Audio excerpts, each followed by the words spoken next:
लोग कहते हैं कि सिकंदर, रावण, कंस ये धरती को जब चलते थे तो धरती कांपती थी।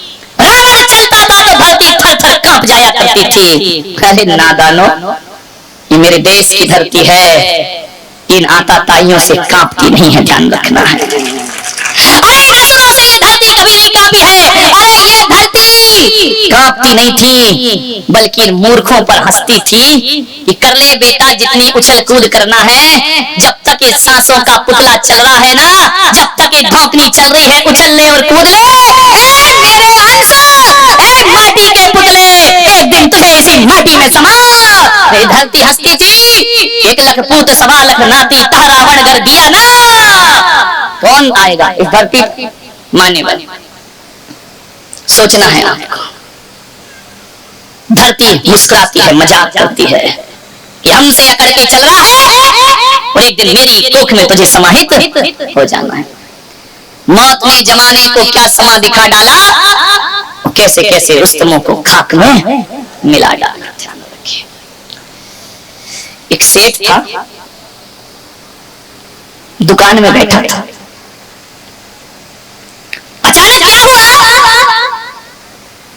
यमराज आ गए। अभी मैं आ रहा था, गेट पे यमराज का चित्र बना हुआ था। मुझे नहीं मालूम है कि कोई दुनिया में ऐसा यमराज है जो आदमी को लेने आता हो, छोड़ने जाता हो, यमदूत आते हो। मुझे नहीं पता सच्चाई क्या है। ऐसा मैंने सुना है कि कोई यमराज आते हैं और आदमी को उठाकर आए या ना आए। ये जो कहानी कह रहा हूं ये सरासर गप है, ध्यान रखना, झूठी है। सच है तो सच है और झूठ है तो झूठे। कहानी मनगढ़ंत है, बनाई हुई कहानी है। इसे किसी पुराणों में मत तराशना कि जाके गीता पलटो, कुरान पलटो, बाइबल पलटो। महाराज ने जो कहानी बताई वो तो इसमें है ही नहीं, और जो इसमें है नहीं वो सच हो नहीं सकती है। आदमी की मानसिकता बन गई है। कुछ बातें पुराणों की होती हैं और कुछ बातें प्राणों की हुआ करती हैं। ध्यान रखिए, ये प्राणों की बातें लोगों के प्राणों तक पहुंचती हैं, तो पुराणों की बातें लोगों के कानों तक पहुंचा करती है। सेठ बैठा था, यमराज आए। सेठ तराजू में तोल रहा था, बनिया रहा होगा। सेठ तो सब बने होते हैं। जैसे यमराज गए, सेठ के तो पसीने छूट गए। उसने कहा आप? बोले हाँ मैं यमराज। मैंने कहा ना कहानी गलत है, झूठी है, गप है। कहानी का तथ्य गलत है, लेकिन कहानी का तथ्य गलत नहीं हो सकता है। ध्यान रखिए, तथ्य की ओर पहुंचने का आप प्रयास करिए। यमराज ने कहा किसे? मैं यमराज। अरे वही तो देख रहा हूं मैं तुमको, भैंसे पर बैठे हुए। तो बोले मामला क्या है? यमराज तुम्हारे लायक तो मेरी दुकान में कोई आइटम है नहीं। बोले दुकान का आइटम नहीं, चलाने वाला आइटम तो बैठा है। बोले मामला क्या? देखो यमराज मुझे प्लीज अभी मत ले चलो। अरे बोले घबरा मत सेठ, मैं तुझे लेने नहीं आया हूँ, मैं तुझे टेर देने आया हूँ, मैं तुझसे दोस्ती करने आया। अरे बनिया ने कहा दोस्ती? बोले हाँ। बोले यार बनिया ने सोचा कि दोस्ती और यमराज से दोस्ती, ये तो लकड़ी वाला मामला है। यमराज ने कहा देखो बनिया, सारी दुनिया मुझसे डरती है। किसी की शादी में चला जाऊं तो लोग मुझे असुर समझते हैं, कहीं चला जाऊं तो लोग मुझे गालियां देते हैं कि मौत आ गई। मेरा कोई मित्र नहीं है इस दुनिया में, सबसे अलग थलग पड़ गया हूं मैं, मेरे से कोई दोस्ती नहीं करता है। अब यमराज से दोस्ती कौन करेगा? बोले मैं चाहता हूं इस दुनिया में मेरा भी एक मित्र होना चाहिए।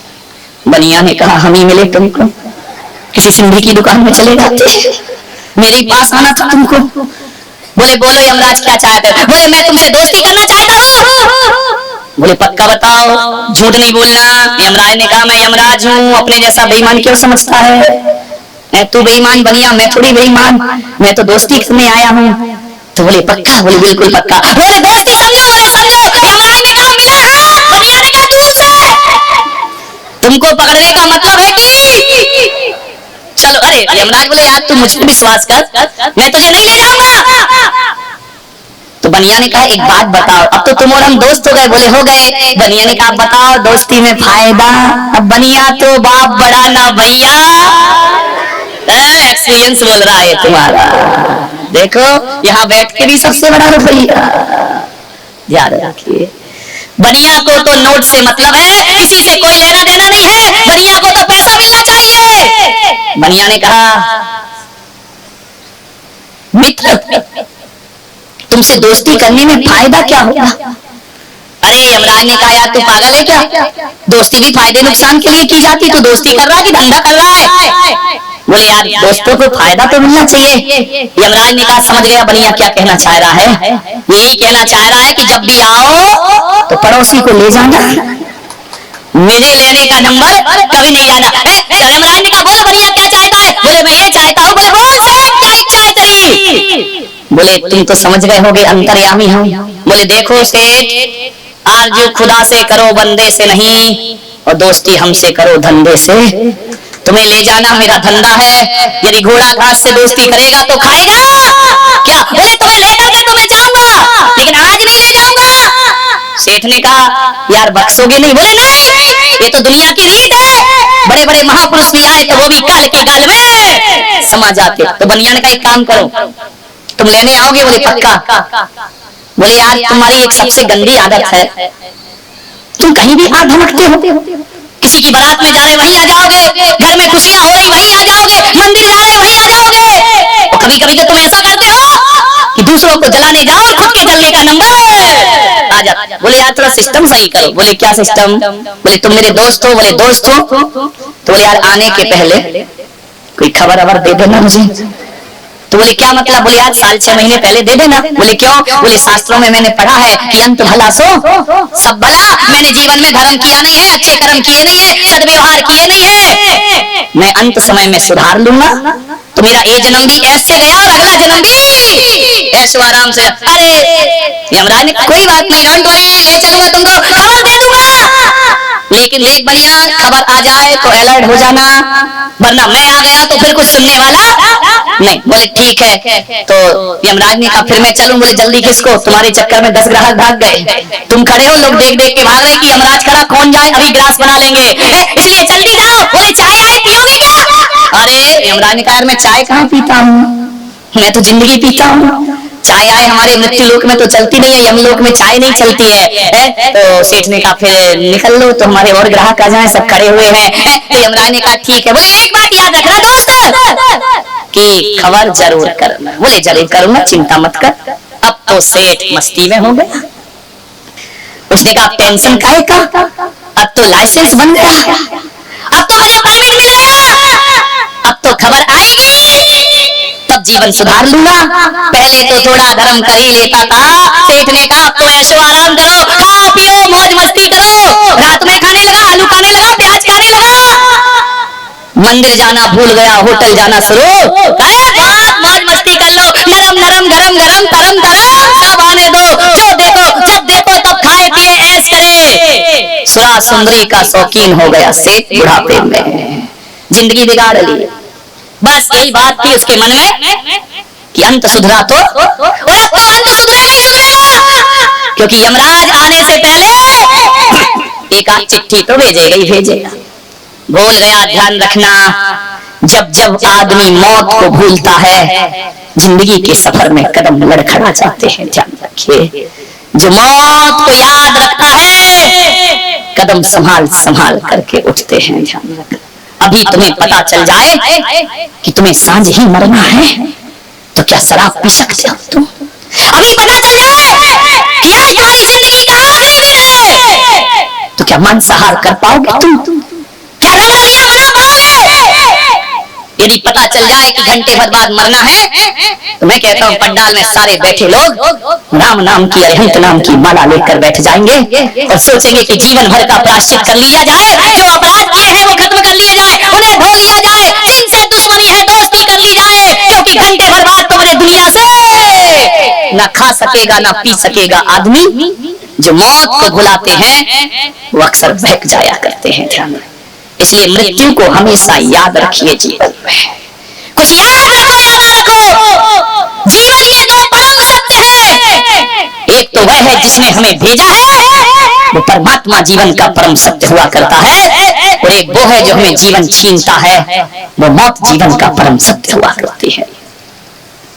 भूल गया सेठ। एक दिन यमराज आ गए, उन्हें कहा अरे बोले कौन? मित्र आओ पधारो, कुछ लोगे? अरे लोगे लोगे नहीं। बोले क्या? बोले चलो टाइम हो गया। बोले यार देखो धोखा मत दो, तुमने दोस्ती में वादा किया था कि खबर दूंगा, चिट्ठी दूंगा, तुमने कुछ नहीं दी, फिर अचानक हाथ हमके। तुम्हारी जात कभी चेंज होगी या नहीं होगी है? उसने कहा यार ये जात वात की बात मत कर, तेरा समय हो गया, तेरे चलने का समय हो गया, चलो इधर, तेरे को एक मिनट भी यहाँ नहीं रुकना है, तेरी जिंदगी की दी हुई सांसें अब खत्म। सेठ तो घबरा गया। सेठ ने कहा यार मैंने तो अभी अपने आप को बदला ही नहीं है, मैंने कुछ किया ही नहीं, ना दान किया, ना पूजा की, ना पाठ की, ना मैंने सत्कार किया, ना परोपकार किया, और मुझे मालूम है मरने के बाद मेरी दुर्दशा ऐसे कृत्य मैंने किए हैं। मौत ने कहा समय खत्म हुआ, चलिए तुम्हारा टाइम पूरा हो चुका है। उसने कहा यार धोखा मत दे, तूने दोस्ती की थी, और यार तूने तो कहा था कि चिट्ठी लिखूंगा, और एक भी चिट्ठी नहीं लिखी तूने। यमराज ने कहा पागल, एक नहीं कई चिट्ठियां लिखी है मैंने। चिट्ठी कई लिखी है, आई तो एक भी नहीं। बेटे से कहा क्यों रे बोले यमराज अंकल की चिट्ठी आई क्या? उसने कहा बुढ़ऊ पागल हो गया, दिमाग खराब, कोई यमराज चिट्ठी विट्ठी लिखता है क्या? पत्नी शिकारी सौभाग्यवान है। बोले क्यों चिल्ला रहे सवेरे सवेरे? बोले सारा सौभाग्य जा रहा है तेरा। बोले मतलब क्या है? बोले वो चिट्ठी बता जो पोस्टमैन दे के गया था। अरे बोले कोई चिट्ठी विट्ठी नहीं, जीवन में ऐसे काम किए कोई तुमको चिट्ठी लिखेगा, लोग तो तुम्हें गाली देने को तैयार नहीं है, तुम चिट्ठी की बात कर रहे हो। अरे बोले तू ज्यादा बकबक मत कर, जिंदगी के हिसाब किताब, जिंदगी खतरे में पड़ी है। बोले यमराज की चिट्ठी आई थी क्या? बुढ़िया ने देखा कि बुढ़े का ऊपर का माला खराब हो चुका है। यमराज से कहा कि देखो मैं झूठ बोल सकता हूँ, पत्नी झूठ कैसे बोलेगी, बच्चे झूठ कैसे बोलेंगे, ये सब कह रहे हैं कि हमारे यहाँ कोई चिट्ठी विट्ठी नहीं आई है। यमराज ने कहा मैंने चिट्ठी भेजी। बोले यमराज ऐसा तो नहीं है कि चिट्ठी तुमने मुझे भेजी हो और एड्रेस सुभाष का लिख दिया हो? अब हो सकती है गलती, क्या करे? यमराज ने कहा नहीं, तुम्हारे यहाँ एड्रेस कंप्यूटर में होते हैं और यहाँ मेरे दिमाग में मेमोरी में सब फिट है, मुझे एक एक का पता मालूम है, एक एक का टाइम मालूम है, मेरे यहाँ कोई गलती नहीं होती है। आदमी यही सोचता है कि चिट्ठी अपनी हो और एड्रेस पड़ोसी का होना चाहिए। यमराज ने कहा सेठ तुझे चिट्ठी पढ़ने का समय नहीं था। अरे तुमने लिखी नहीं, चलो यमराज एक चिट्ठी नहीं पढ़ पाया, दूसरी लिख देते, दोस्ती में क्या बिगड़ रहा था? अरे बोले मैं दोस्ती का पक्का हूँ, एक नहीं 5 चिट्ठियां लिखी है, लेकिन नादान तेरे पास पढ़ने का समय है। उसने कहा 5 चिट्ठी आई और मैंने एक भी नहीं पढ़ी। पूरे बिस्तर इस्तर फेंके, टेबल फेंका, सामान फेंके, बही खाते की टेबल हटाई, चिट्ठी गई तो कहाँ गई? मैंने तो मकान भी नहीं बदला, वही मकान है। यमराज ने कहा पागल, यमलोक में कोई कागज की फैक्ट्री तो है नहीं जो मैं तुझे कागज में चिट्ठी लिखता। तो बोले मतलब क्या है? तार किया था, टेलीग्राम किया था, टेलीफोन किया था, मोबाइल लगाया था। बोले वहां नेटवर्क ही नहीं पकड़ता है। ध्यान रख, जितने तुम्हारे पुरखे गए लगा के देखता, नेटवर्क ही नहीं पकड़ेगा, ये सुविधा यहाँ उपलब्ध नहीं है। बोले लाख कोशिश कर ले। तो बोले फिर चिट्ठी कैसे लिखी तुमने मुझे? बोले चल देख, इस दुनिया में जो चिट्ठी लिखी जाती है ना, कागज सफेद होता है और स्याही काली होती है, और मेरे यहाँ जो चिट्ठी लिखी जाती है कागज काला होता है और स्याही सफेद होती है। बोले क्या मतलब? बोले देख आईने में अपने आप को, जब मैंने तेरे बाल सफेद कर दिए वो मेरी पहली चिट्ठी थी, तुझे सावधान हो जाना था, वो यमराज की पहली चिट्ठी थी। एक बात ध्यान रखना, दुनिया में हर सफेद चीज धीरे धीरे काली होती है, लेकिन बाल दुनिया में ऐसे हैं एक जो काले से धीरे धीरे सफेद हुआ करते हैं। बाकी काला रंग कभी सफेद नहीं होता है, काला सफेद रंग काला होता है, लेकिन ध्यान रखना ये बाल ऐसे हैं जो काले से धीरे धीरे, मालूम है ये काले से सफेद क्यों होते हैं? वो कहते भैया बहुत काली करतूत कर ली जिंदगी में, अब मौत आने वाली है, सफेद जिंदगी कर लो, हम भी सफेद हो गए और अपना जीवन भी सफेद